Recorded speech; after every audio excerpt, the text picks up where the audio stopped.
Well, so to that person, so I think it doesn't have to be 100% cyclic dextrin. Okay. Yes. Yeah, I So agree. my advice to them would start out with 50 grams of cyclic dextrin and do 50 grams of dextrose. Or I just use Gatorade with people a lot of the time. Like I'll do a full Gatorade, which is about 54 grams of carbs plus the cyclic dextrin that we want to use. The most I'll do is a 1-to-1 ratio of a low molecular weight with a high molecular weight carb.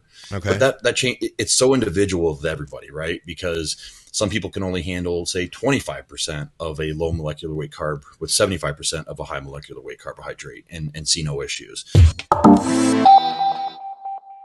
What's up, guys? Welcome back to Blood, Sweat, and Gear with Andrew Berry. I'm Scott McNally. All of our programming is brought to you by TrueNutrition.com. Guys, True Nutrition has been with us for a long time. The reason that they advertise with our podcasts is because I asked them to. They're a company that I've believed in for years before they ever advertised with us, a company that I've used through my preps, a company that I suggest to others. If you guys have any questions about them, let me know. And if you want to support our programming, use our code THINK. We're also brought to you by supplementsource.ca. They have great deals that change week to week. So if you're in Canada, check them out and get all sorts of great blowout deals. In fact, I saw some really great deals recently. It's not coming to mind, so I'll just keep moving. Strong Sports Nutrition. For those of you in the UK, a lot of great health and performance supplements over there. If you're in the UK, you guys already know about Strom. I'm here with Andrew Berry, and we're going to record the last episode of BSG for the year, man. Skip was supposed to be here, so if you're asking for Skip, we wanted him. We tried. We tried, right, Andrew? How about this? Why don't you guys leave a comment in the comment section saying, Skip, where are you? What were you doing? What was more important than blood, sweat, and gear this week? I like the sound of that. Yes. So we have some fun stuff lined up. We're going to have an interview with Dave Tate up next. That's going to be our next episode of Blood, Sweat, and Gear. So I'm freaking pumped for that. And today, Andrew and I are going to talk about IntraWorkout carbs. Plus, we've got your listener questions. If you guys want to take part in the next show, then comment below. Comments, likes, all that stuff. It helps to boost us in the algorithm. Plus, we can tackle your questions on the show. And if you're new here, let me encourage you to subscribe and hit the bell. We have several bodybuilding podcasts that come out each week. Tons of education, entertainment from guys like this guy, IFBB Pro Andrew Berry, coach extraordinaire, and myself. What's up, man? What's up? Let's do some intra-workout carb stuff. You know, it's a topic we'd been holding out on. When we had Stu on the program, he was sitting there with us hanging out. He had a big old shaker cup. I thought it was a shaker. Big old shaker cup of like 50 grams of just pure dextrose that he was sipping on post-workout. And we got some comments. People were maybe one person, Lucas, was saying like, what's the purpose of an intra-workout? Why would you want to use dextrose in your training? I mean, to start out, man, I remember when dextrose was literally the only option for your intra-workout carbs. Do you remember that? Dextrose and maltodextrin. Those were the two, yeah. I wouldn't suggest doing either of them, but yeah. I think I told you guys before, I used to take, I can remember being either a junior and senior in high school, mixing Celtec with creatine, glutamine, branched chain amino acids, and drinking that, and then throwing up halfway through the workout. But, well, you know, because like the dextrose and the flavor was so sharp citrusy that it had this crazy aftertaste, and it just seemed like it expanded in your stomach the whole time you're training. Yeah. And yeah, so I wouldn't recommend that. I do actually remember one time I actually, if you ever did this, I shook up. Do you ever hear the Hani story with Ronnie Coleman? I don't know. When they were mixing up some BSN pre-workout and they were test driving like Porsches or Lamborghinis, and Ronnie's sitting there shaking it up, and the thing went all over the fucking car. Oh, shit. All over the car. Oh, my God. Okay, so if you haven't listened to Hani's podcast talking about Ronnie Coleman, it's excellent. It's one of his first ones he ever did. I can't even remember the name of his show, but I started listening to that like 2 years ago, and it was pretty good. But anyway, they just got out of the car and walked away. Like just walked away. But I did that in the gym one time, and it covered like 6 people, and because that stuff would just be explosive sometimes. All the Muscle Tech products. But, yeah. I could never afford that. I never had that. You know, I never had like the good name brand creatine. I always just had like the off-brand stuff, and then you'd mix it with your own sugar. You know, and that's what we had. I knew guys. You I remember, was like lucky. everybody was like sponsored back then, so I knew everybody around me that were competitors. They all had like their Muscle Tech sponsorship, and they had it, but I didn't. Yeah, I was lucky because I knew, I was friends with all the guys that were older than me that worked at GNC. you're right. And they might have been unscrupulously finding damaged product and then reselling it to high school kids for very cheap. Yeah. And so, $10 for a bottle of Celtec and, $30 for a big jug of Muscle Tech protein or Optimum Nutrition 100% whey or whatever, which was great for like, a high school kid when, finances are really, really slim. So, Yeah. I remember when Vitamin Shop used to have their like closeout table, the one by my house. Like they had everything on that table. Like I'd buy all my supplements, and on top of it, there'd be like a box of Lean Body shakes, like the little individual packs, and you get like $15 for this big box. It'd be like, well, I guess I'm using these this week, on top of my food. That kind of thing. I actually used to eat protein bars back then because they would always, they'd get expired and be discounted. And I actually put a story up the other day because I have a female client. She's a state trooper, and she's tasked with guarding our governor, like 24/7, like Secret Service type stuff when he's on the road. And so she can't eat her 5 meals a day. So for her, she gets a breakfast and then maybe a dinner time when he sits down to have dinner, and she has to order whatever the restaurant's serving basically. Yeah. But I was trying to come up with options for her because she can't carry a water bottle. She can't carry bodybuilding related stuff, but she can slide a protein bar in her, in her uniform somewhere. Right. So I put a big story out, and I got to say thank you to everyone because I got about 90 different responses, which was almost information overload because I had to go through like all the bars. But a lot of people were high on the Bearbell. I don't know if you ever heard of those protein bars. No, I haven't. But I'll have to look. I never heard of half these brands. I'm not a protein bar guy, but in this situation for her, I think it'll serve her well because we just got to keep calories going through her. She's in the off season, and she's got to eat. I've worked with a prison guard, and actually we're going to pick back up here in the next week or two. And he couldn't bring food in at all. Like he's not allowed to bring food into the prison. Everything has to be completely checked out. And he would take like sandwich baggies and put all his meat in the sandwich baggies and then basically crotch it or put it on his leg, in his sock, and just smuggling his lunch in. He's smuggling his food into the prison. That's for himself, that's great. For himself. Yeah. But we won't mention names. I'm not throwing you out there, bud. Don't worry.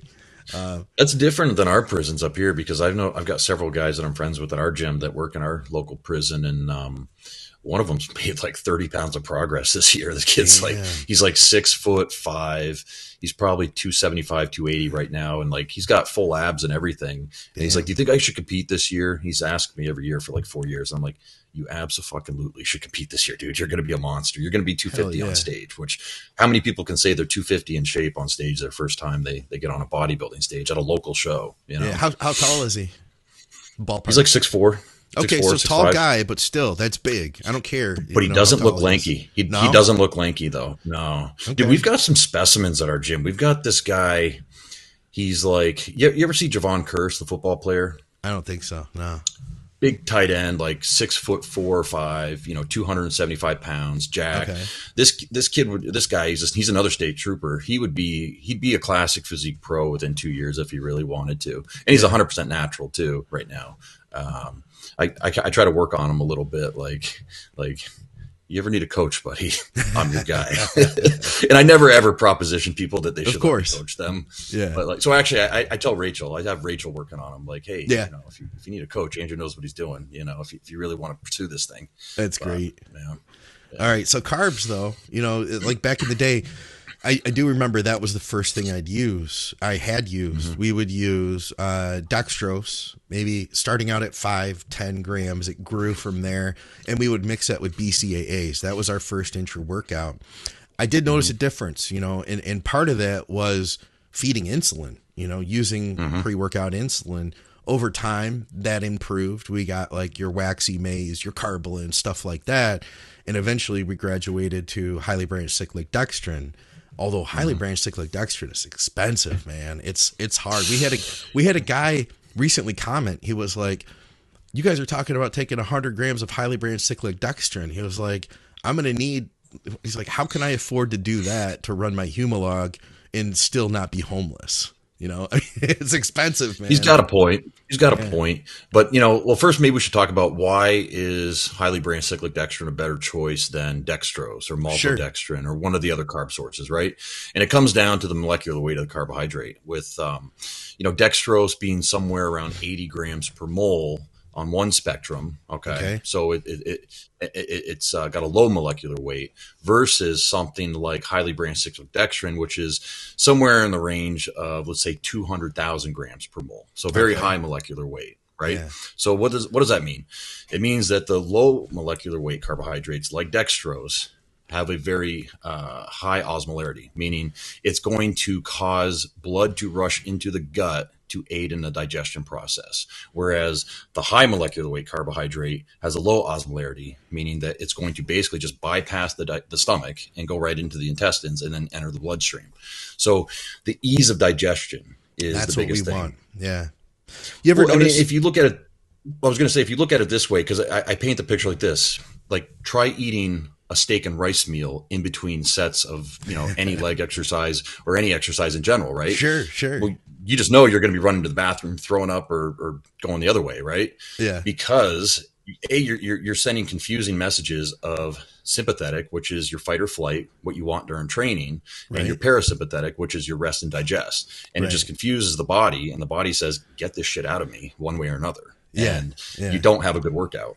And you could tell the difference too. If I were to use a highly branched cyclic dextrin post-workout, I'm still hungry. Like it doesn't sit. Yes. If you use it's something like a sugar, which a dextrose or a maltodextrin, those are the worst. You drink 50 grams of that, and I'm gonna be full for the next 2 hours. It doesn't feel right. I'm not gonna have that that good empty feeling you want post-workout, where your body wants more food. Absolutely. So I think Lucas asked the question of why would you want to put any type of nutrition in your body during training, right? Yeah. I think that was his main concern or question, and I look at it as, okay, well, we have a way of basically taking your post-workout meal and moving it into the intra-workout space without interrupting that sympathetic drive that you need during training. So in essence, it means you don't literally have to rush after training to get home to eat because you've already had that nutrition in your body. That's one benefit, right? It's in a way, it's like a way of fitting an extra meal in during the day. Okay. Absolutely. Especially, which is so important when you're in a growth phase, right? The hardest part for any bodybuilder over 200 pounds is, I got to get this next meal in. And you're watching the clock. And then if you're 5 minutes over, it means you're going to push 5 minutes back to the next meal. And if you have that set bedtime, it just keeps pushing everything back, or you're compounding meals on top of each other, which has its own set of issues with messing with digestion, messing up your insulin sensitivity, et cetera, and just crushing your appetite in general. But so you mentioned increasing your insulin during training, right? Right. Well, what does insulin do?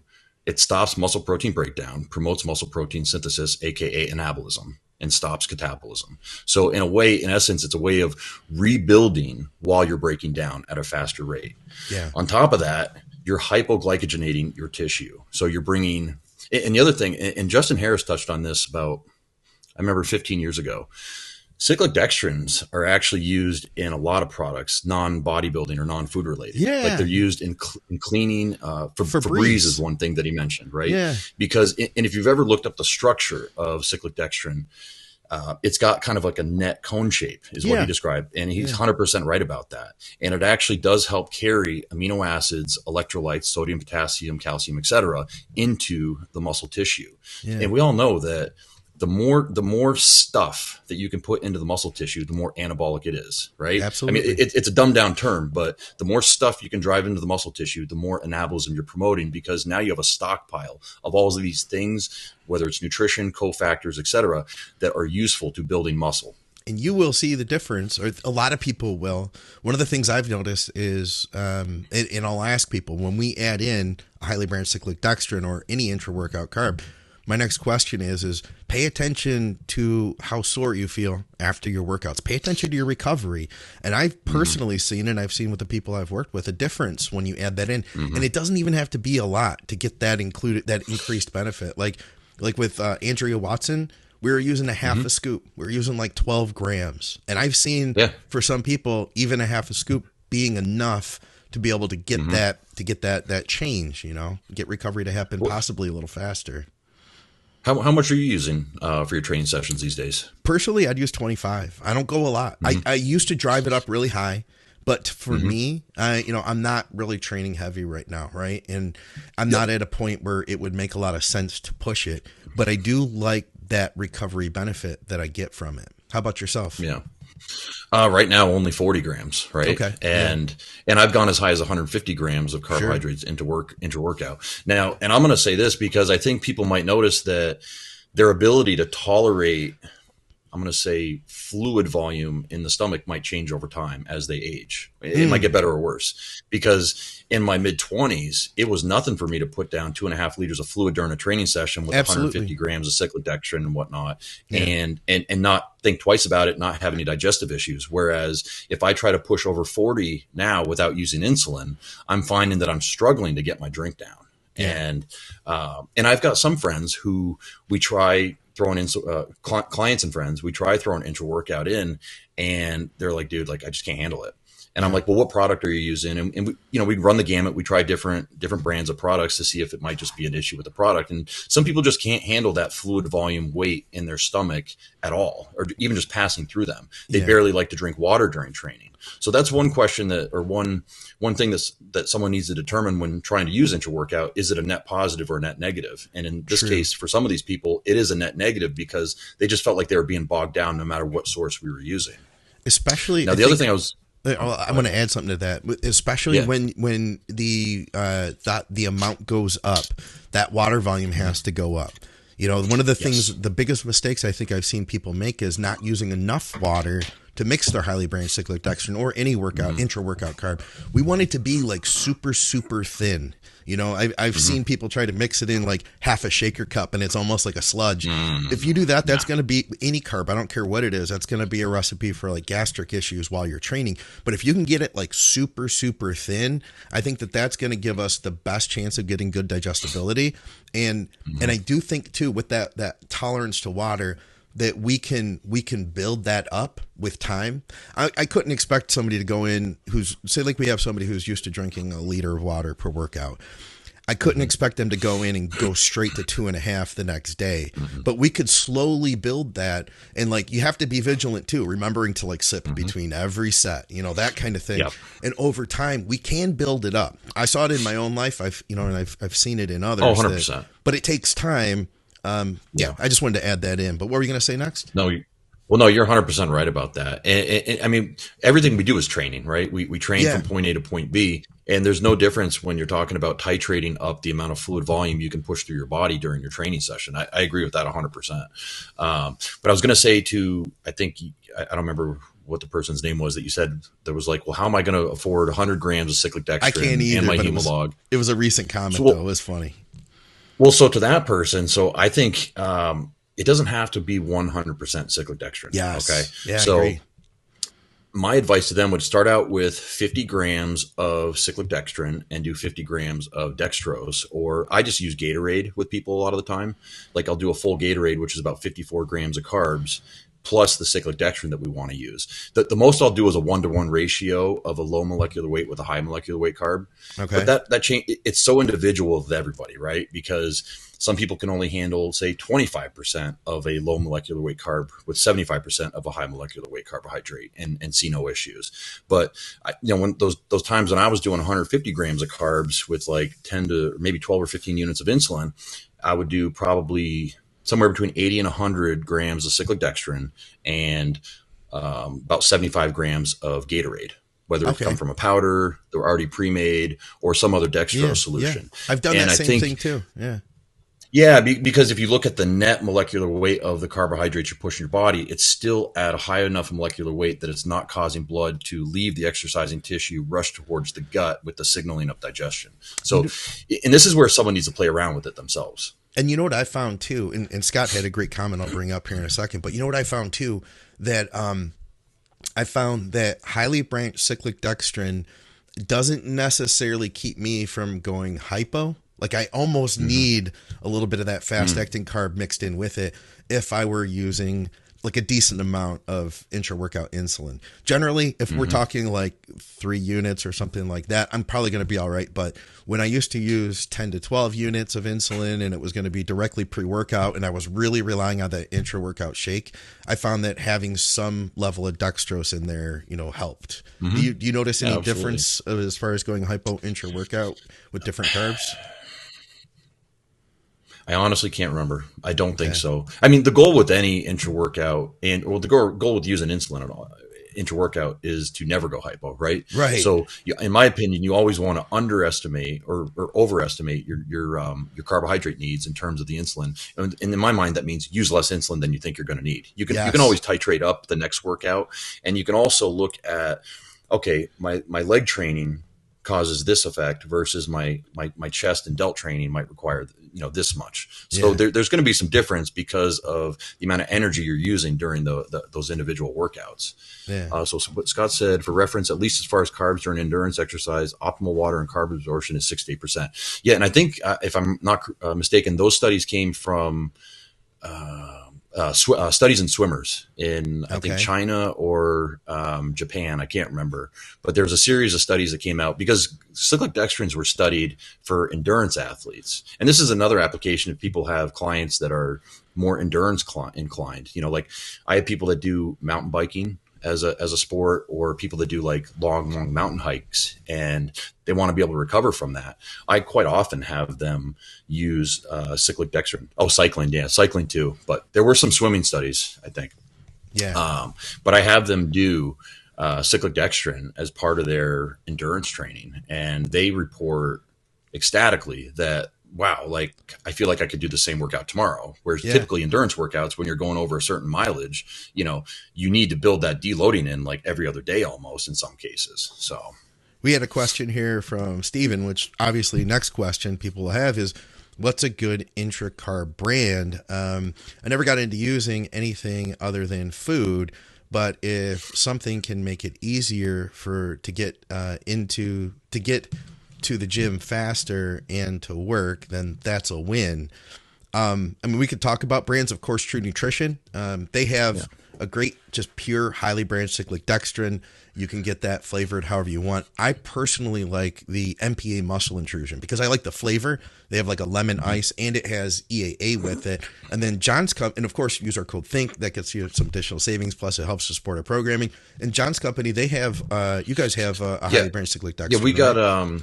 Yeah, we got a product called Recovery, which is 20 grams of cyclic dextrin per scoop. It's actually a cyclic dextrin platinose blend, but then it also has 8 grams of essential amino acids, electrolytes, and some ashwagandha, if I'm not mistaken.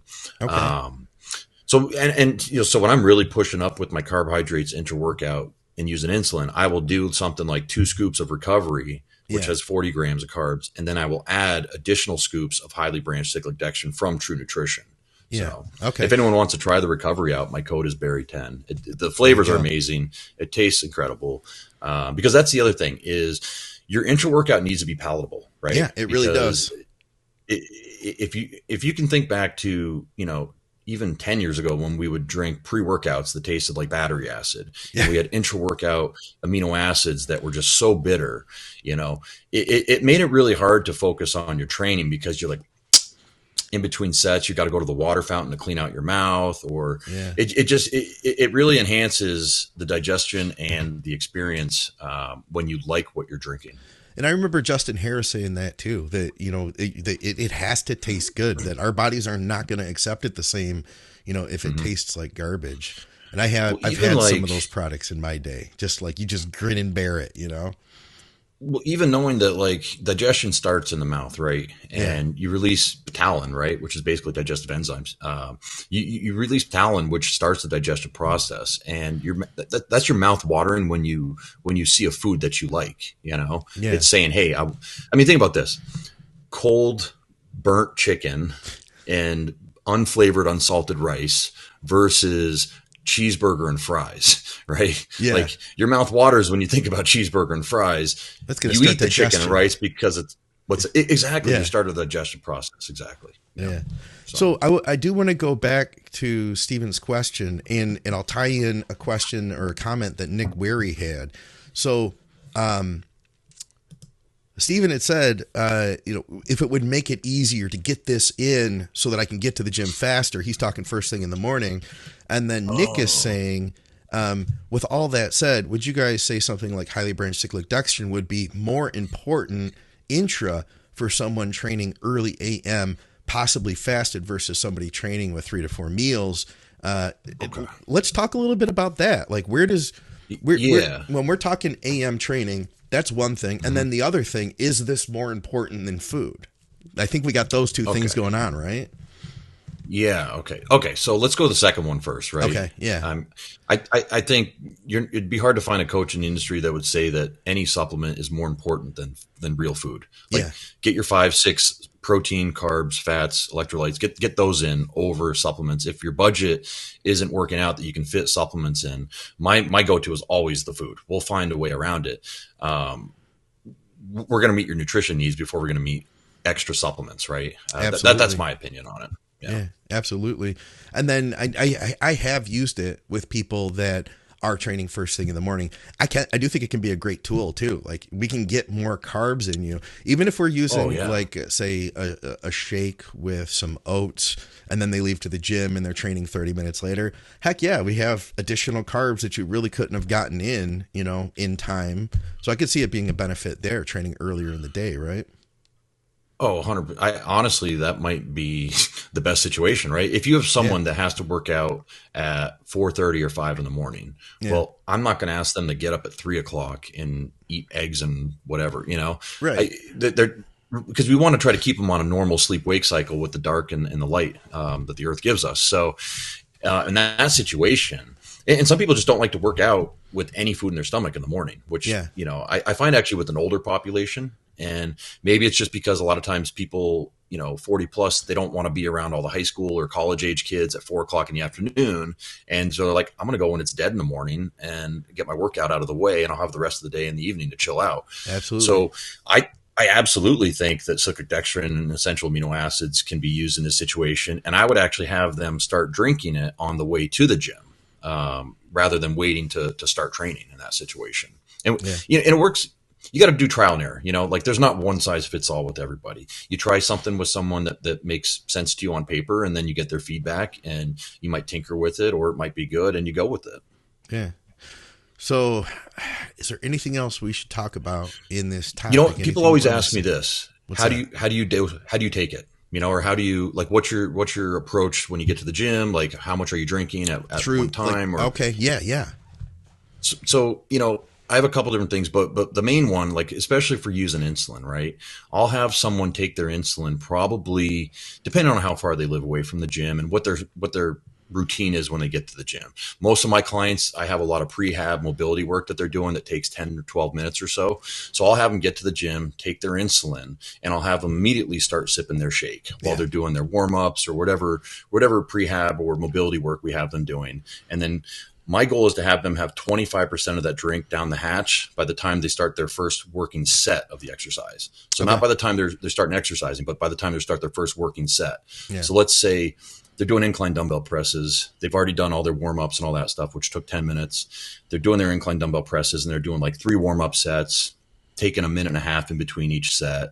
So during that time, they're drinking a little bit more aggressively so that they have 25% of it in them by the time they get to that first working set. Yeah. And then I just have them continue sipping it. And I want the drink finished, usually, depending on the amount, I want the drink finished by the time they are starting their last exercise. That sounds good to me. How I do it. Yeah. I like that. And then the other thing, I'm thinking anything else I'd want to add. I remember there was a time that I started understanding, okay, so we can add things to our intra. So why don't I add my creatine, and why don't I add all this other shit?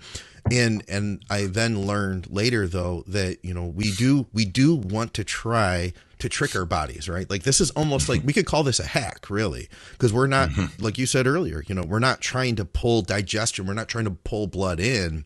And the more that you have in that shake, the more components, the more likely you are to have that happen. So my thought is like with something like creatine, you can get creatine in before you train, and I would rather, if possible, move things away from that intra. It's not like, for me, it's not a free for all. You know what I mean? We're not just like dropping a bunch of shit in there just to kind of like max it out, Sure. I do tend to keep creatine in during the intra.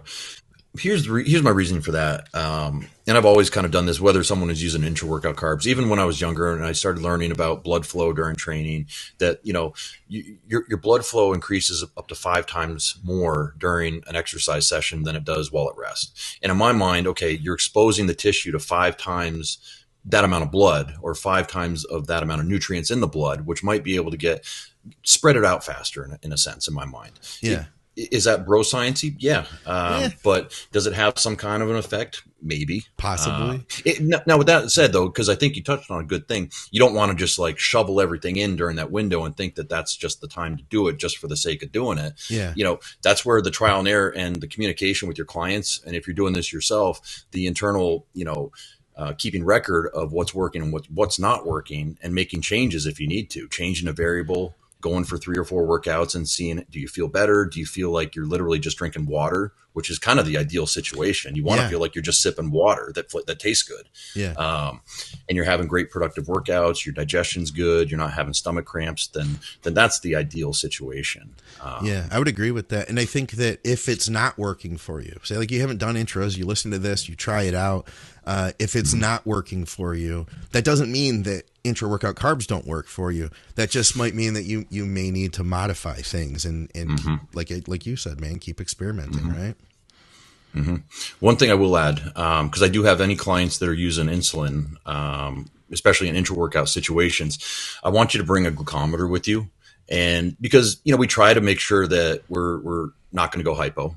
Sure. And if you do go hypo, don't freak out. Like, you're going to be fine. Like, it's very rare. I don't think I've ever heard of a story of a bodybuilder that hurt themselves going hypo training with insulin in the gym. But you want to make sure you're feeling good and you're able to get your workouts done, right? Absolutely. So I will have them bring a glucometer. If you feel hypo, go test yourself. And what I want people to do is start to rationalize or associate what that feeling is with what that blood sugar is telling you. Because I'm sure a lot of us here have used insulin and we've been slightly hypo and we've been very hypo. And there is a big difference with that. And I think it's important to associate that. And let's say you test yourself and you're getting to be like, 65, right? So I'll tell the person, okay, go stretch for 5 minutes. And then I want you to test your blood sugar again. And if your blood sugar is going back up, you're probably fine. Okay. Just keep sipping your intra.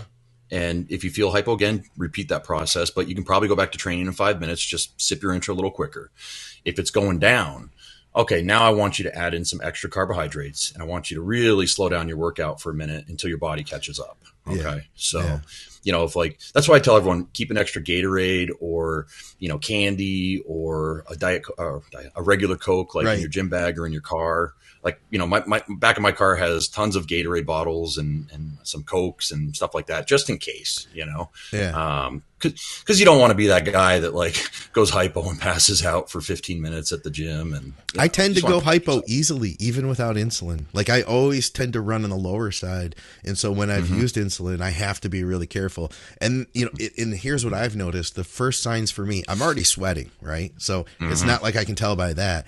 The first sign I notice is I start getting a little less focused. I'm having a little bit more anxiety and I start getting weaker. I notice I don't have the same strength. And if I can see that happening, I know I need to pick it up. Yeah. But there was one time that I actually ran next door to Detroit Donut and I bought 2 donuts and ate them and rejoined the workout. Didn't miss a beat. That happened once. And your digestion was good? Yeah, it's fine. It's fine. They're donuts, man. They're even better than highly brand Cyclic Dextrin.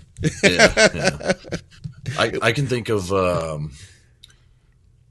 a couple times where I've gone really, really hypo, and during preps and stuff. I think I called John, and I'm like, John, like, all right, so I would never ever cheat on anything, like ever, right? Yeah. And he's like, yeah, what's up? And I'm like, all right, so I'm sitting at 28 right now, and he's like, what? He's like, what are you doing? He's like, go get a Coke. He's like, I know. I'm right outside the grocery store. I'm going to go in and get one right now. Or I'm making Rachel do it because I can't really walk. But Yeah. But yeah, it was one of those, like, I just wanted him to like know before I did it that because when I told him, hey, I had an extra Coke or I had a Coke this week, like that was the reason why, Yeah. 28. And I knew he would say the same thing. I just wanted his blessing just for him to know. But yeah. Hey guys, I'm going to take a brief pause to shout out our advertisers. I'm going to try to make this quick, but keep in mind they're responsible for helping us to put these shows out. If you guys want to support our programming, of course you can do so through Patreon, and thank you to everybody who supports the show through Patreon. I will have links to that below, as well as to all of our advertisers. If you shop with our advertisers, you'll get great products that I stand behind, and you'll also be supporting our programming. First of all, check out TrueNutrition.com if you're in the US. I use their hydrolyzed beef collagen every day, and I use their citrulline malate, beta-alanine, and EAA on days that I train. They have high-quality protein powders and tons of flavors. Hit me up if you have any questions. Use our code THINK over there. You'll get some additional savings, plus you'll support our programming, and you'll get some high-quality, third-party tested supplements. If you're in Canada, check out supplementsource.ca. They have blowout deals on top name brand supplements.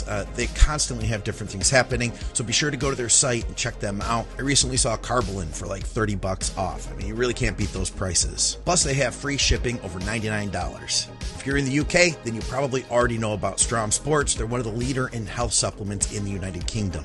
Strom Sports Nutrition has standalone supplements like NAC and Tutka, and they have finished blends like Support Max, a high-quality, well-priced on-cycle support stack. I have links below to everything. Thanks for watching. Thanks for your support. All right. Well, listen, we got a bunch of listener questions here. These are all taken from YouTube. So if you guys want to take part in the next show, then definitely comment. Plus comments, likes, all that stuff. It helps to boost us in the algorithm. And by the way, we are just about at 21,000 subscribers.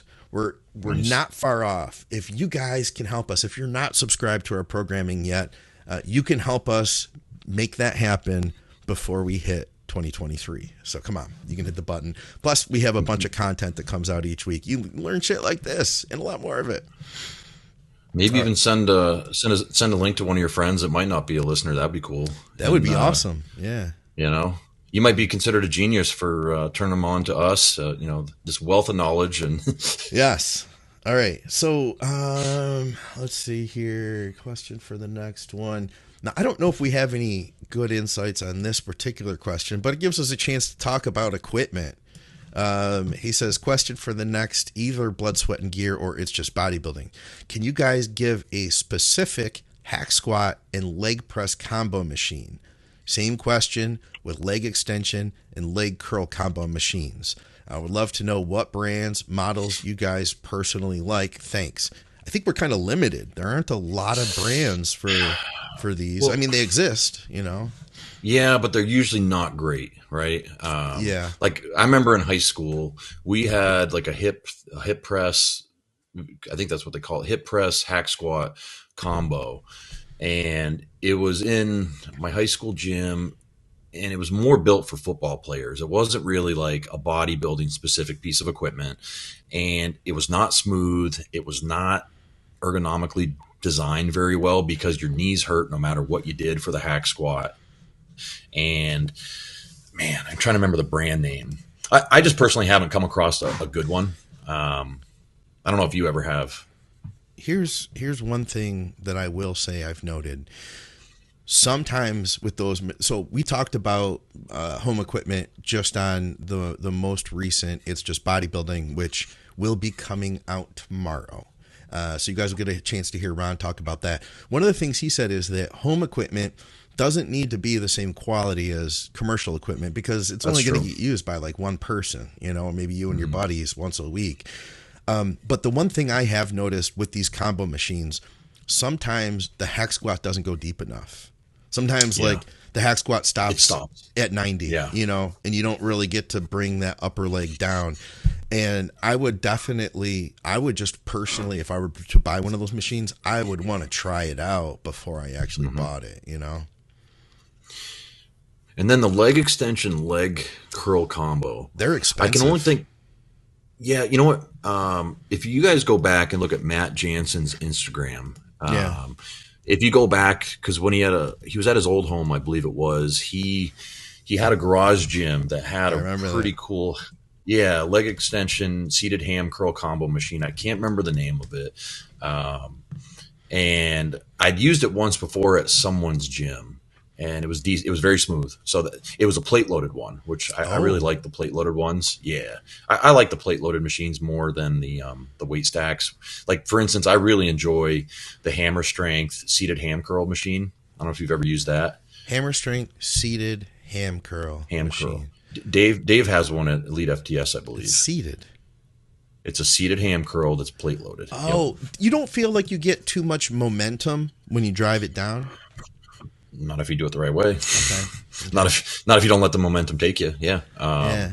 So the strength curve is just real though. Like it gets harder and harder and harder as you go up the top, and like to hit the contraction. It's just a nice piece of equipment in my opinion. Yeah. I don't like their leg extension though. That kills my knees. Does it? Yeah.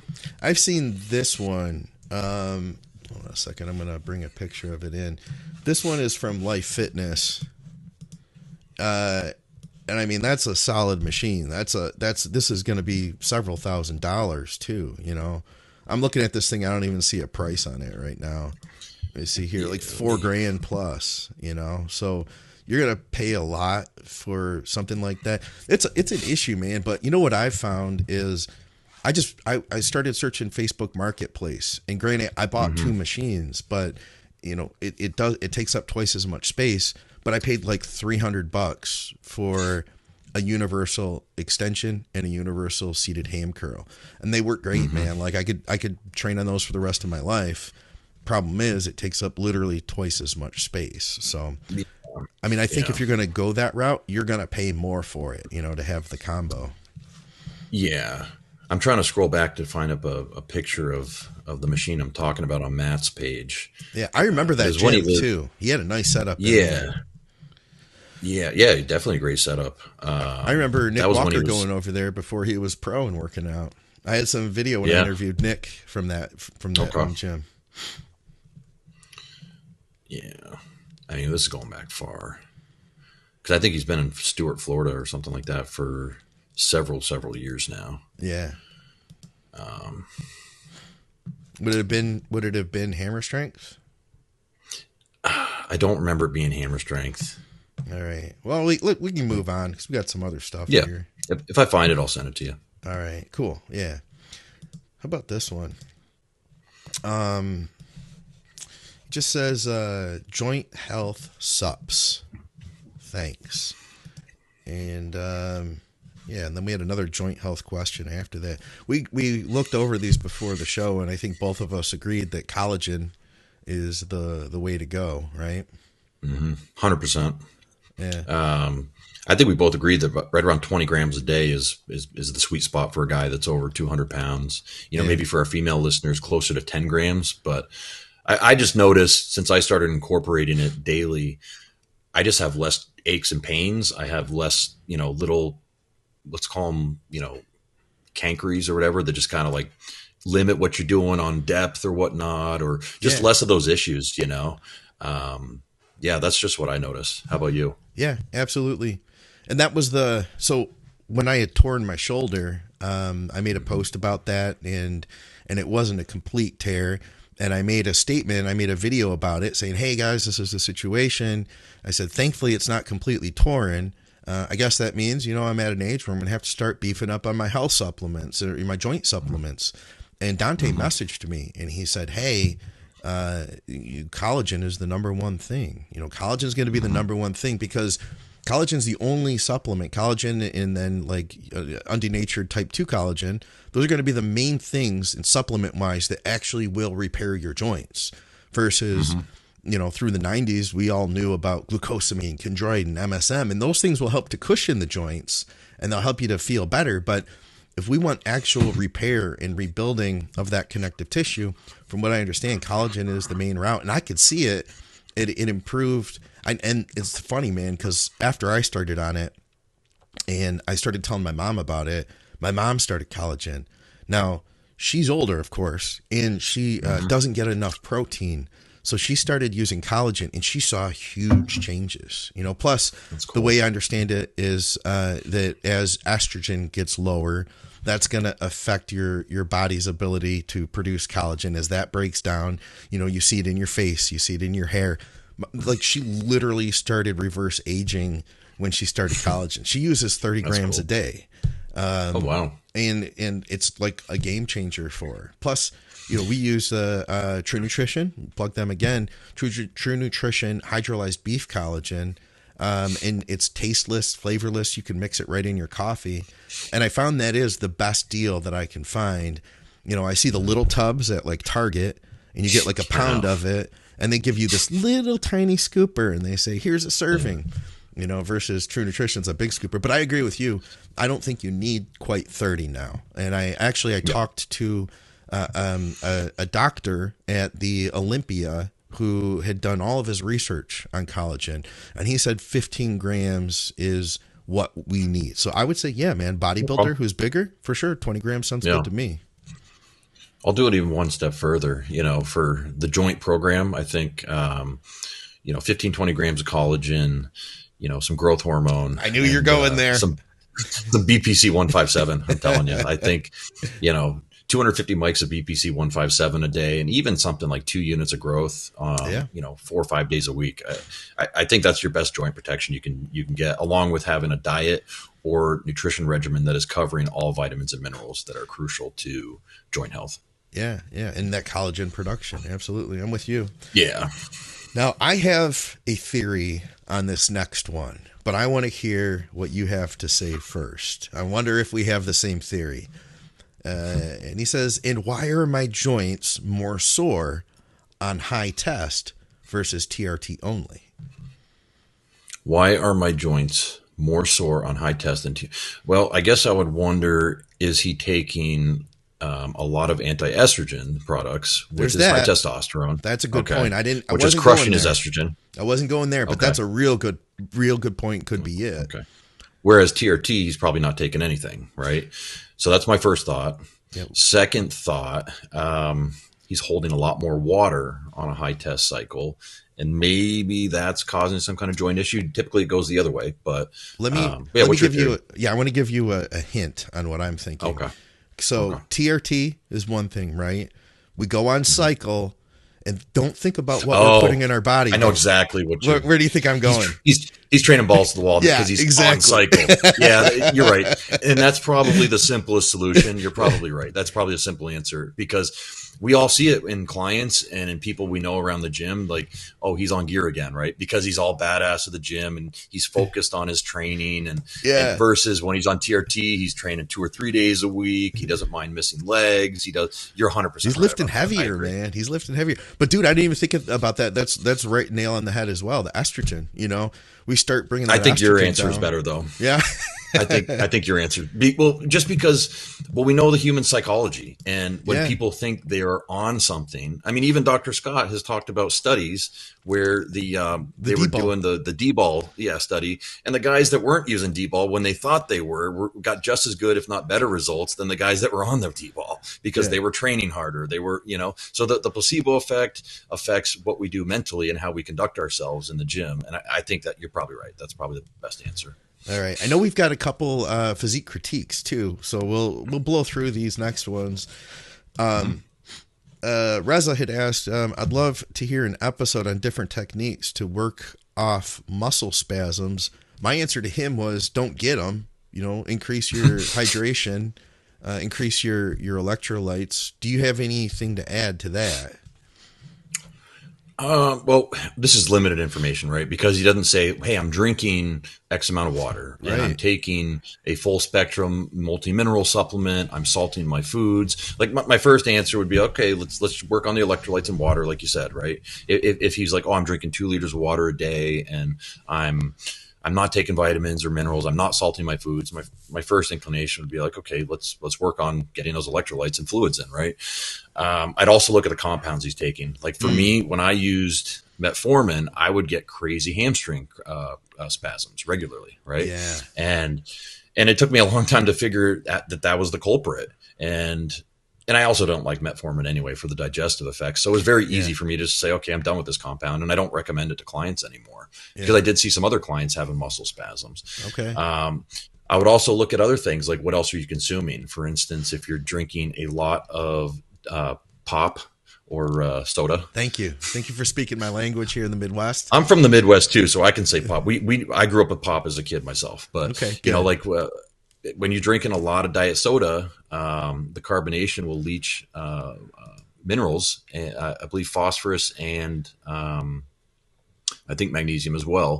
Because I was noticing when I was drinking a shit ton of Diet Mountain Dew, my eye would just like, I remember. And then my shoulder, that. my shoulder was just like all day, and I'm like, what the fuck is going on? And I started thinking about it critically. Okay, what am I doing that's a little weird that most people don't do? Oh, you're drinking 3 liters of diet soda a day on top of, you know, I was drinking plenty of water, but I was drinking 3 liters of Diet Mountain Dew every day. And quick and simple, easy trick. I pulled it out completely, and guess what? They went away. Beyond that, you know, maybe quinone, maybe adding, looking at different sources of magnesium. Yeah, magnesium would be a good option to consider. Yeah, it's hard to say though without like a little bit more information from him about what his day to day is like. All right, so we got kind of a longer one here. We had a couple more. Let's see. So my pre, intra, and post-workout nutrition. Pre, he does 2.5 units of GH before leaving for the gym. Then I usually drink some EAAs on the way to the gym. Intra, 18-ounce regular Gatorade during workout. Post, he does 50 grams of whey, 80 grams of oats. 45 minutes later, he has 6 ounces of chicken, 300 grams of rice. Anything you guys would change or adjust? I'll leave it up and I'll just shrink it down here a little bit. Well, I mean, I guess the question is, why do you? Well, I guess why are you looking for our advice to change? Like, is there any issue with, like, are you having digestive issues? Are you not seeing muscle growth? Are you, you know what I'm saying? Like, are you having some kind of interference with your workouts? You know, like for instance, we just went over, you know, Gatorade or, you know, dextrose containing carbohydrates versus high molecular weight carbohydrates, and how, you know, the ease of digestion with those carbohydrates are a little bit better. Yeah. I would, if I were to change, like just move things around a little bit. What do you think about putting those EAAs with the Gatorade Intra versus slamming them all before you get to the gym? Yep. I mean, I would have no problem with that. I mean, that's what we do, right? That's what I do. Yeah. Now, I guess, you know what? Okay, looking at the post shake, why not switch the oats, which is typically or it's a little bit more of a complex source, with something that's a little faster? You know, maybe a kid's cereal, maybe a rice-based product, like even like switching the rice around for the oats. You know, between the chicken and the, you know, I mean that's. But what I'm trying to drive at though is if it's not broke and you're seeing progress and you are staying lean and you're having good workouts and your digestion is good, there's no blueprint that's, hey, you have to do this, right? If something you're doing is maybe a little unorthodox but it's working for you, then guess what? It works. Yeah. You know? All right. How about this one? Hey guys, now I'm not sure about the wording here because I'm going to read the whole thing and you tell me if you understand it better. He says, long-time subscriber and fan. Remember that part. He says, I plan to run 6 to 8 units, HGH. I hear different methods and opinions. Would you recommend every day or 5 days on, 2 days off? Love the videos. And then this part. I recently found it and subscribed to it. So if you're a longtime subscriber and fan, how did you recently find the video? I see where you're going with We're that. Messing with you, Chosen, but we're happy to have you here, man. What do you think? Yeah, Andrew? we are. Yeah, I mean, I think if you're running growth at, you know, around those doses, I think you should have a few days off somewhere in there. I don't think you necessarily need to go 5 on 2 on. I think it's easier just to say, okay, take your GH on training days and don't take it on non-training days. There you go. Because, you know, we're so habit driven with, we have our pre-workout routine, our intra, our post-workout, and all the things that go on during the day. Our meals are usually different from training to non-training days. So I just think if you build it into your training routine, you're not going to forget to take it. You're not going to, you know, that's just my opinion. But yeah, and we're doing that, you know, mostly for insulin sensitivity, maintain your insulin sensitivity. Yeah, I'd go with you there. What do you think of the guys who do the every other day protocol, attempting to then keep their insulin sensitivity better? nothing wrong with it if it works, absolutely nothing wrong with it. I mean, if you look at how growth hormone is prescribed to, and obviously we're using it for different applications, but, my first experience with growth hormone was when I was house sitting for someone, and I opened up the fridge, and it was like the golden light opened up to me, and there were these 2 boxes of Serostim, and I'm like, Baba. Yeah, and I'm like, oh. Yeah, like the Lion King song or something. Yeah. And I was really close with this. Yeah, I was really close with this client. Yeah. And his kids, right? And because one of his kids was a little bit underdeveloped at a young age, but he was fine. He didn't need the growth hormone personally. But so I'm like, hey, so I noticed you guys have Serostim in your refrigerator. Yeah. And I actually, this is going back like almost 20 years. So I started reading the packaging, right? And it's prescribed to take once a week usually, in one big bolus dose versus how we do it we're microdosing with macro doses. Yeah, yeah, we are, aren't we? That's what bodybuilders do. I'm microdosing at 10 units a day. Well, I would ask him, and I'd be like, "So, what do you dose it at?" And he's like, "Well, the doctor prescribed 10 units once a week." And I'm like, "Okay, there's 18 units in a bottle." I'm like, "So, what do you do with the rest of it?" And he's like, "Oh, they just told me to throw it away." And I'm like, "Oh, in your trash?" Like in the trash? And so I'm like, "You mean like don't?" I'm like, take "Is there any yourself? way?" Yeah, I'm like, "Is there any way you want to like give it to me, like those empty bottles?" Or I was even like telling him, I'm like, you could get a little boost out of that yourself if you just took that extra 6 units, divided up into 3 shots a week, and just did 2 units. Because I was training him 3 days a week back then. Yeah, that'd be great, man. That'd be great. He took my advice, and like next thing you know, he's like, dude, he's like, you're right. Like I feel better. He's like, my wife thought I looked younger the other day. I'm like, that's just off 2 units. Like imagine if and he started getting a little leaner, and so.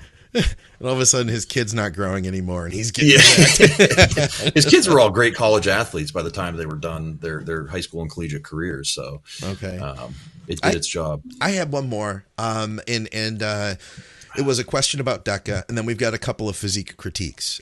So the question about Deca was a couple things. This is from a guy who calls himself Easter Cabbage. He's over at Patreon. He wanted to know, number one, he got a hold of some Deca.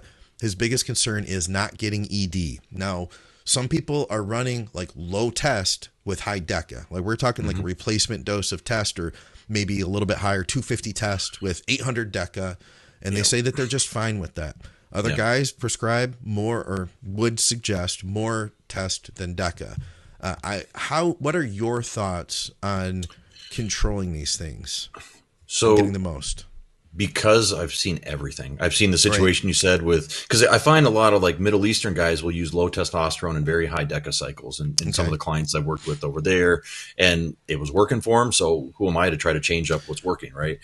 So you know what I mean? Like, so it's not like there's a one size fits all with like a ratio of test to an androlone or test to but one of my go-tos is to add some form of DHT, like a Proviron or Masteron.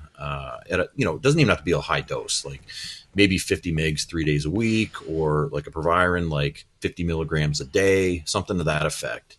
And you also can't displace adding in something like cabergoline or a compound of that nature to help with the prolactin. I guess it also comes down to labs too. You need to see, okay, is your estrogen through the roof? Is that causing an issue? I hate guessing on things, so I do often ask people like, hey, let's just get some labs done, just some basic hormones. Let's just check, your estradiol, your DHT, your testosterone levels. Let's just see what's going on here. And then hopefully that gives us a little bit more information. And I do that just again, because like not everything is so one size fits all, but typically adding some type of DHT in works pretty well. In some cases, you have to absolutely bump the testosterone up and lower the nandrolone effect. Yeah, that's the way that I've generally gone. I don't know about you, but I agree. I've seen people who have done okay with the low test, the high Deca. Mm-hmm. The way that I had learned was the old school way of keeping the test higher than Deca, more or less relying on the test, but then making sure that your estrogen is controlled. Because if you have high test and Deca in the mix, and then your estrogen is unmanaged, then I think you're in for trouble, you know? Yeah. But I found that if you can manage the estrogen with higher test than Deca, then the Deca usually isn't going to be an issue. I have seen it be a problem still, but it's been very rare, like minimal times over the years. I also look at other factors like, and sometimes people don't think of this, but looking at someone's actual body weight in general. I feel like sometimes when it gets too high for, not saying it's the only reason, but sometimes when it gets too high, or too low, like in terms of a contest prep, the body loses the ability to sequester energy towards, solid erections, all those things that go into that category. Yeah. I haven't really found studies on that. It's just kind of like, maybe trying to think outside the box. Maybe it's trying to think a little too much outside the box, and maybe it is just a compound driven thing. But just knowing things like, okay, so when you're in a contest prep, you're usually pretty gassed up to the gills, but a lot of times your sex drive is next to nothing, And I look at it the same way, like when you're deep into the off season, eating meals every 2.5 hours or 2 hours, bloated. Full bloated all the time. The last thing you want to do is hop on someone and go to town on them.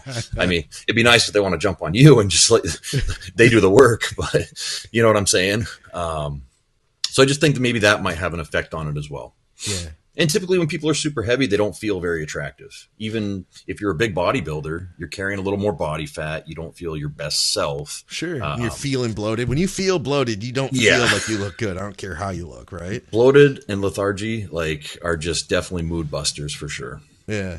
All right. Let's go to these physique critiques that we had. This is the one you brought us. Now, she's not your client, right? No, she is okay. Gordon Falsetti's client. Right on. I remember Gordon from I think I've heard about him a lot on Geared Up, and I've known him over the years. He's been a big part of the bodybuilding world. Yeah, he was married to Jamie Pinder for a number of years. That's right. Yeah, he really helped her turn pro and put her on the map in a sense from a coaching standpoint. Yeah. But, so what are we looking at? I have two sets of pictures here. Are we looking at it before, after? What are we seeing here? Well, no. So her name is Lauren Caladroni. Okay. She got her pro card. She won the second place card at the NPC Universe this year, which is the picture you see on the right. Okay. And I've kind of followed her from afar. I don't even know if I've actually met her in person. But she definitely has a physique. So of course I followed her and being one of Gordon's clients, cause I've been friends with Gordon over the years. I follow people like that. Yeah. He's from Connecticut, which isn't that far from us. Dude, we should get him on the show sometime. He was he'd been a great mind in our industry, and I hadn't heard from him in a while. Yeah, absolutely. Absolutely. I could probably message him and I'm sure he'd be down. Cool. But I actually thought she should have won her class in this card. But as people know, at the national level for figure, top 2 get their cards at Universe, North Americans, USAs, and Nationals.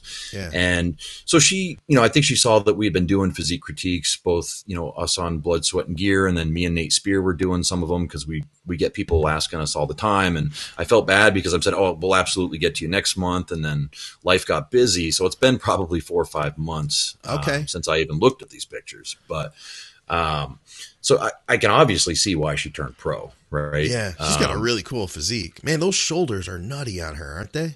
Yeah, really cool physique. And here's the thing, with at the national level shows, like, this is why things like your suit, your hair, and your tan are so important, because she obviously has a physique. When she comes out on stage, your eyes are just drawn to her, and you're looking at the other girls and the other competitors, but you're just drawn in with such an inviting look, such a nice taper. There's a magnetism. The magnetism, yeah. Proper conditioning. Her suit matches her tan and her skin tone. And I know she wants a physique critique, but I'm just kind of pointing out that all those little things matter, especially as you go up the ladder. Absolutely. The local show, someone might not be a great poser, their suit might not fit perfectly, but the judges, it's pretty easy to say, okay, this girl's got the best physique, easy class winner. Let's give her some feedback for things she needs to work on, which might just be the presentation side. And in my opinion, this girl nailed the presentation side as well as the physique.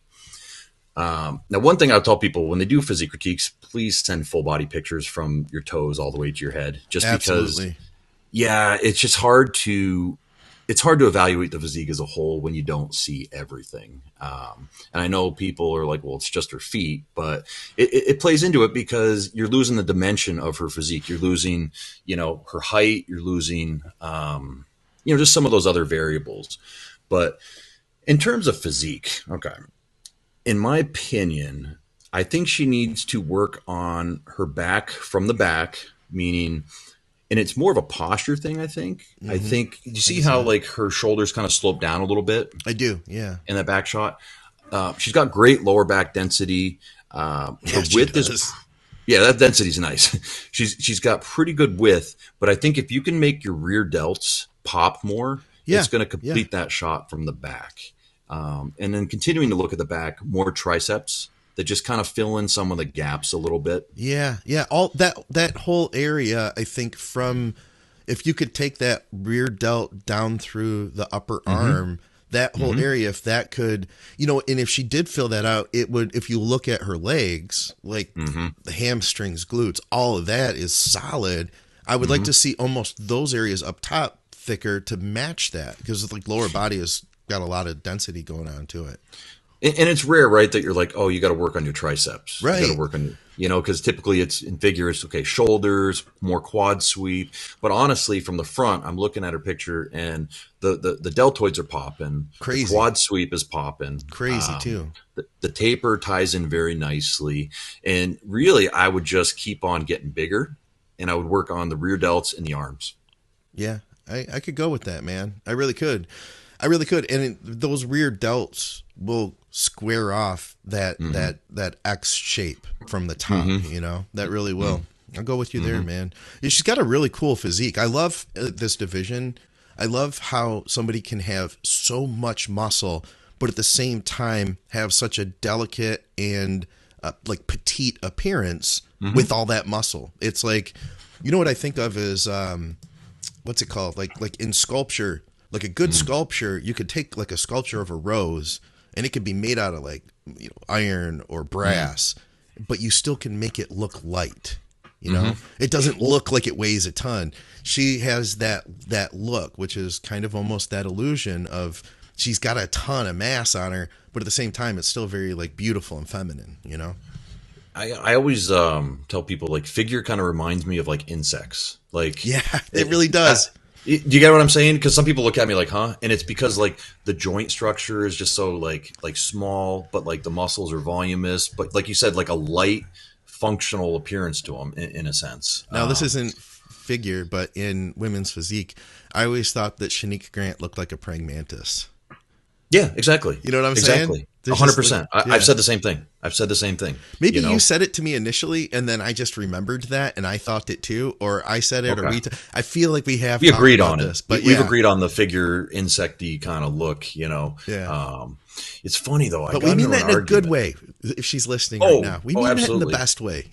I'll tag her in this for sure. Yeah. But yeah, just to sum up for her, I think just keep putting on muscle like you're doing.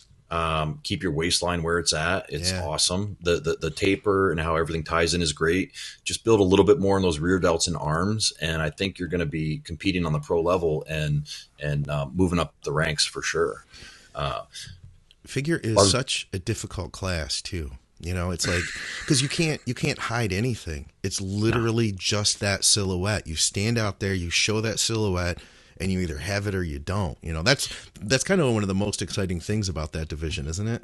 Well, because in bodybuilding, right? Like if someone goes out there, well, imagine this in bodybuilding, if you just did your 4 quarter turns and walked off stage, you know what I mean? That'd be the equivalent of it, right? Right. And only the ultra genetically elite would get a second look, but because guys are able to flex and contort and twist hit their twist, you can change your opinion of someone. Now, with that said, pretty easily, okay, based off a front and a rear double, who you're going to keep your eye on for when you really want the comparisons. But with that said, like your mind can change between first and third place when someone actually hits a front double, hits a rear double, and you see the back density and everything pop out at you. Yeah. Whereas figure, it's like I woke up out of bed and this is what I look like. I'm just turning 4 times and this is it, you know? Yeah. Do you remember, I was just talking about this with one of my favorite figure competitors. She may even be listening, Martina Yabakova, who she gets The name sounds familiar. Absolutely peeled. I think you showed pictures of us, of her to us. Okay. I may have in the past. I mean, she's an Olympian level competitor, but okay. I was just telling her this and her partner the other day at the Olympia. I feel like, do you remember back 10, 15 years ago, the presentation was so stiff. Like you just walked out, you did your thing. I feel like bikini has had a huge influence in the stage swagger, the way the girls come out and they like show off and do you know what I'm talking about? Their like 100%. Routines are so different than they used to be. Well, look at the routine of Lola Montez. Yeah, I don't know who that is. I think Fit Lola. Yeah. She won the Boston Pro, and then she got she got 3rd or 4th or something. I can't remember exactly where she placed, but in my mind, she's actually one of my favorite athletes because she works almost like a classic physique pose into her routine where she like stands, like flares her lats, and then trails one of her legs out to the side, so you can see all the detail in her.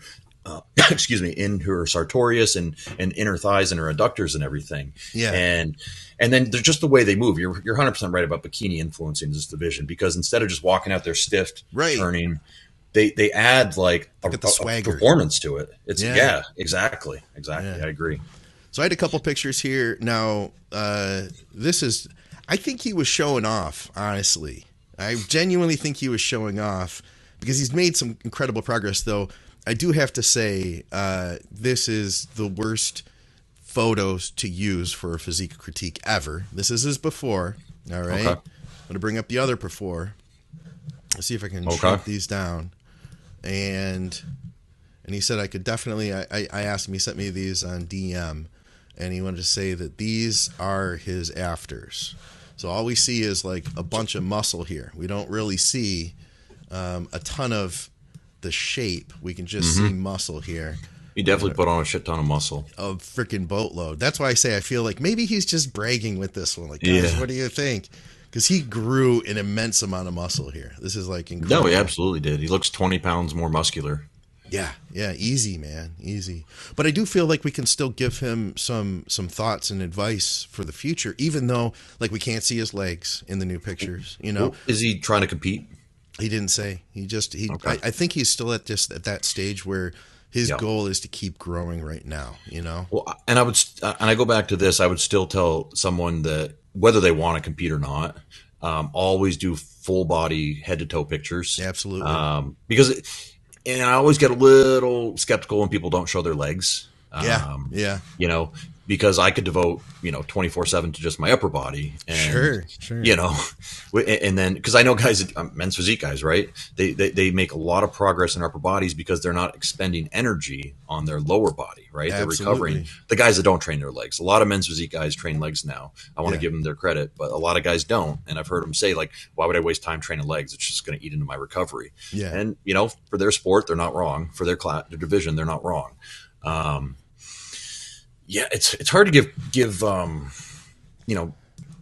like a physique critique, right? Because these are just kind of small pictures that are showing a very small portion of the body. But I would just say keep doing what you're doing, dude. I mean, it's obviously worked for you. You look like you've transformed your physique drastically. I might lay down or lay off the editing because I don't think you need it on the after pictures. They look a little suspect with the editing in terms of a little high contrast, maybe. Little contrast. He said this was 6 months, by the way. That's 6 months. Okay. Yeah.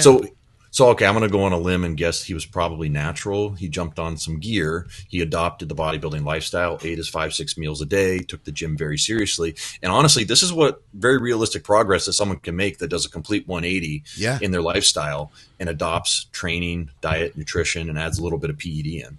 Yeah. I would say a couple things. So I think that shoulders and arms, they look like they've come up incredibly. Like he didn't have shoulders before, now he's got some round delts.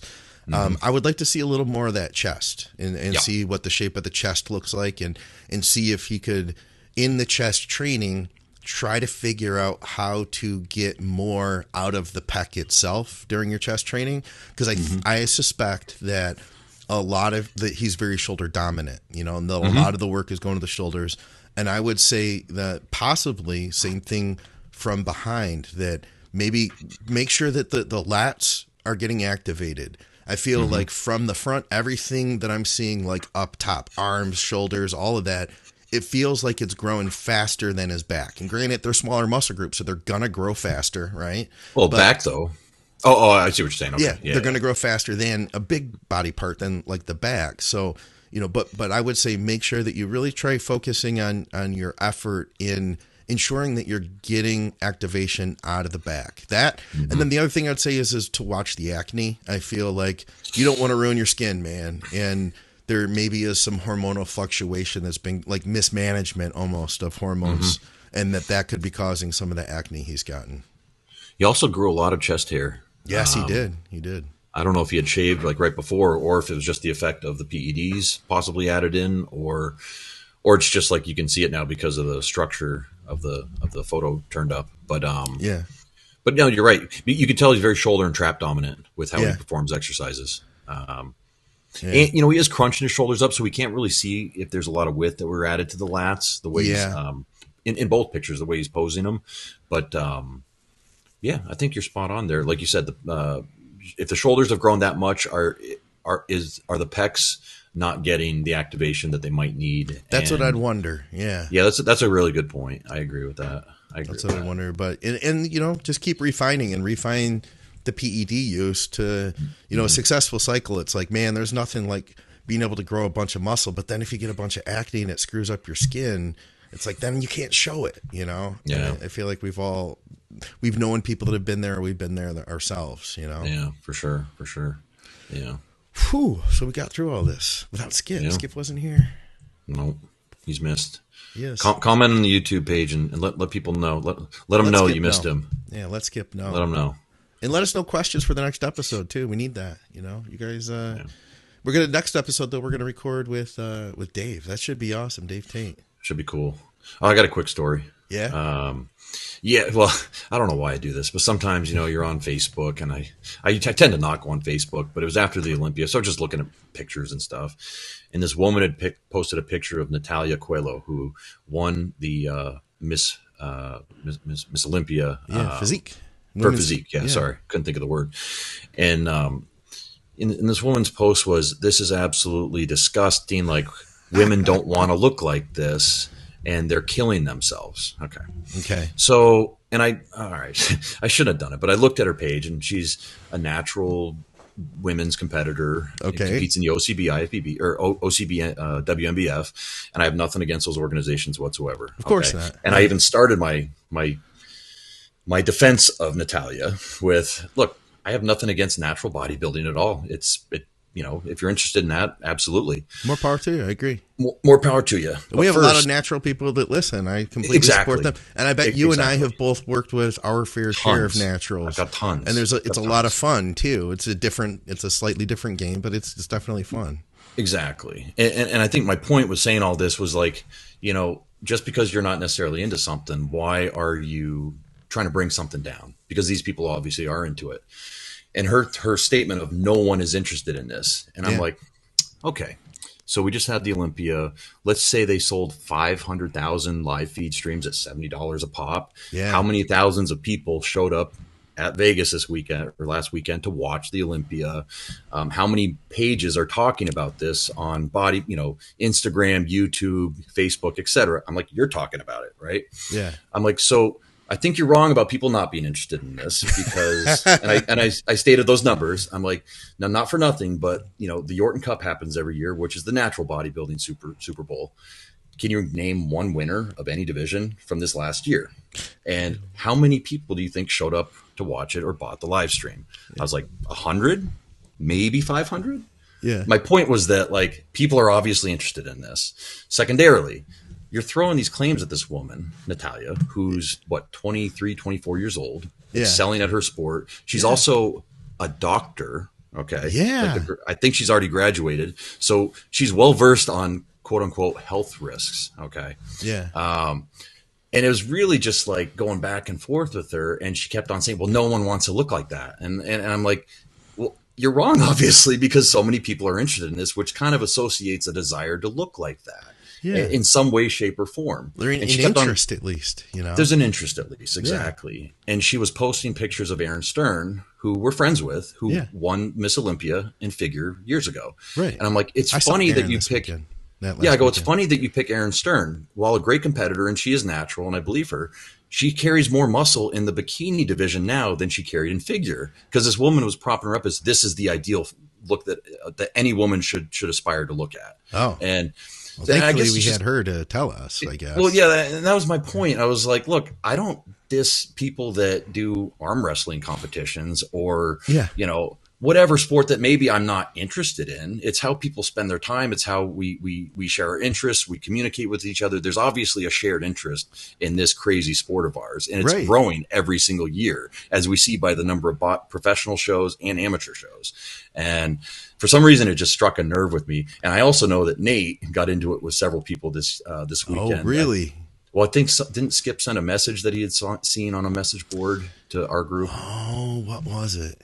I can't remember offhand, but I basically saying that Chris Bumstead would beat all the open bodybuilders, and which is just friggin' hilarious. Some of these arguments that people are trying to make are ridiculous. If that were the case, then why didn't Chris go and do the open bodybuilding? Yeah. You know? Why didn't they just give it to him? Why didn't they just give it to him? Yeah.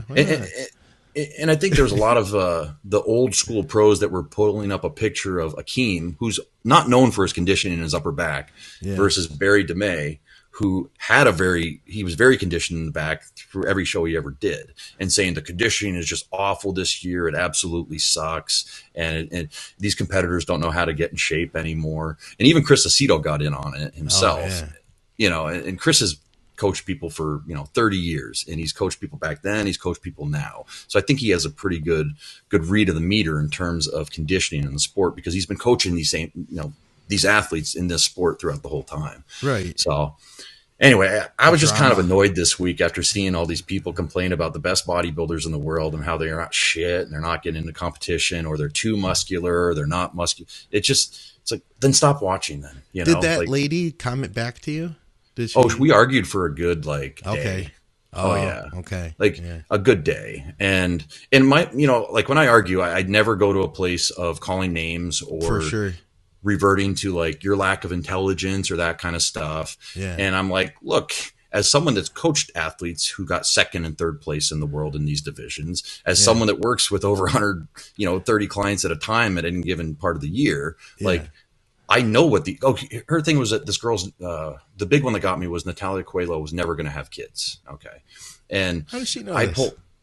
That's my point. Matter? Why does that matter? Well, if I don't have kids, then what's your business, Well, she's dead wrong though. Okay. Because I'm I deal with women every day that have never touched a PED in their life that have issues with fertility. And it's from a number of issues, and we work on fixing them. And a lot of times they can get pregnant. But I also pulled up a picture of Chad Nichols' wife, Kim Krzyzewski. She was a 2-time Miss Olympia. And I pulled up the picture of her when she was gassed to the gills. I mean, freaky, right? Yeah. And I'm in a day where girls were a lot bigger than Natalia, in a different division, bigger, bodybuilding. Yeah. Exactly. And I was like, so it might shock you to learn that Kim actually downsized 2 years later and was a figure competitor. And I showed a picture of her, and she looked every bit figure. I was like, and within 2 years after that, she gave birth to her first of 2 kids, one of who's 18, the other who's 14 now. Yeah. So where's this whole fertility thing come? You're speaking about things you don't understand. Just because she's big and jacked, she'll never be able to have kids. You just don't know what you're talking about. Did you shut her down? I don't think she bought anything I was telling her. Yeah, and it's one of those things where once it's Facebook, your mind's made up. But my overarching point was why are you wasting your time commenting on this if you don't like it? Yeah. I don't comment on, I don't know. I can't think of something I don't really care. like golf. I'm not a golf fan, but I don't go on golf pages and start running my mouth like, oh, golf's such a waste of time, and you're just sitting around and you can smoke cigarettes while you do it, and you know. We don't go to the natural organizations too and be like, why are you wasting all your time to look like shit? You know what I mean? I mean, I wouldn't even say that because I respect the effort they put in, but it's like, exactly. But you know, at the same time, thing, you know, you're like, you know, it's like it's not the way you would do it. That's what my point is. It's not the way you would do it. And be like, why don't you hop on some deep ball or I don't know, you know. It just blows my mind when people have comments about things they don't understand, but worse off when they are so interested in something they say they're not interested in, and they have to bash it, you know. Ooh, I just saw, by the way, speaking of Facebook, I'll show you something. This is from my like time hop thing. When I put the show up, I saw this came up. This is what my kitchen counter looked like in 2013. I made a post about how I was so excited to use my slow cooker. I would put my chicken in. It says, when the going gets tough, the tough break out the crock pot. I set it up before bed, and I wake up to several pounds of tender chicken.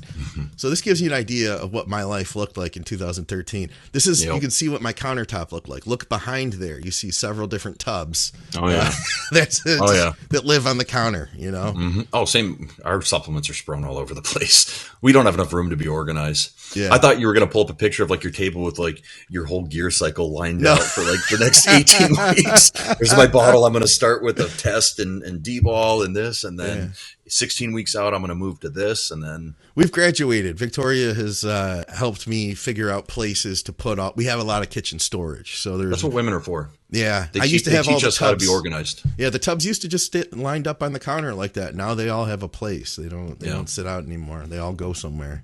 Well, I think in our minds, it's like, well, we're going to use it every 3 hours, so I just want it readily available. What does it matter if it's hidden? You know, and anyone that's coming to my house knows that they have the same supplements in their house, so plus they know that's why they're there. Yeah. Plus, when I see it, I'm happy. I know I've got it. You know what I mean? It's like, yep, there's my protein. I need that. Yeah. You know. Yeah. It's kind of a status thing when people come to your house. They see the amount of supplements you have. You know. Oh God. Oh shit. He's doing well. He's big in bodybuilding. Yeah. All right. Well, let's wrap this thing up. Andrew, if people did want to go find recovery, where do they get that at? GraniteSupplements.com, code Barry10. All right. And of course, guys, our programming is all brought to you by TrueNutrition.com. Use our code THINK for additional savings. I use the MPA muscle intrusion. They do have, before John had Granite, they had MD. Peri MD. Peri MD. Which I'm still personally, I like. It's a cherry limeade. I don't like limeade, so I prefer the MPA muscle intrusion, which is like a lemonade flavor. You know, it's just my thing. And of course, check out their highly branded Cyclic Dextrin and everything else. If you guys have any questions about their supplements, hit me up. Go to go to supplementsource.ca if you're in Canada. Check out their deals that change week to week. Of course, go to Strom Sports Nutrition if you're in the UK. Lots of great health and performance supplements there. Bodyberry.com if you want to reach out to Andrew for coaching. Hit me up, mcnallydiets@gmail.com. And, you can reach out to Skip, even though he's not with us. Go to teamskip.com. You can hit Team Skip up over there. We'll see you back. First episode of the year is going to be with Dave Tate. I'm freaking pumped for that. If you guys have any questions for Dave Tate, post them in the comments for YouTube, along with everything else. And if you haven't subscribed, now's your time to hit that button and hit the bell, too. Thanks, Andrew. Appreciate your time, man. I'll say this one thing. Go onto the Elite FTS YouTube page and watch some of the videos of Dave interacting with people. You'll get a kick out of it. Go on some of John's old videos whenever he's training at the S4 compound with Dave. Some of the workouts are hilarious. Some of the Dave's comments and just the no bullshit attitude. Like, I think you'll generate some comments, some questions for him out of that. I'm sure you will. There's some good stuff. And I mean, he's just such a wealth. It's going to be a good show. I'm sure of that. Yeah, for sure. All right, guys, for another episode of Blood, Sweat, and Gear, we'll see you soon. Thanks, everybody in the live stream.